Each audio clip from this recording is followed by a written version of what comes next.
تست فشار کمپرسور اسکرال LG تا 450 تا بسیپا. کمپرسور کاملا سلامت در حال کار. فرقشو با کمپرسور سوخته هم الان میگیرم. این هم یه مدل کمپرسور اسکرال خراب برند کوپلند ZR42. فشار رو چک میکنیم.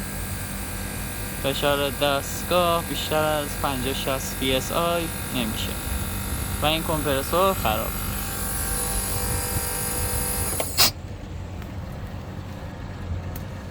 مهندس خسروی. که اصلا رید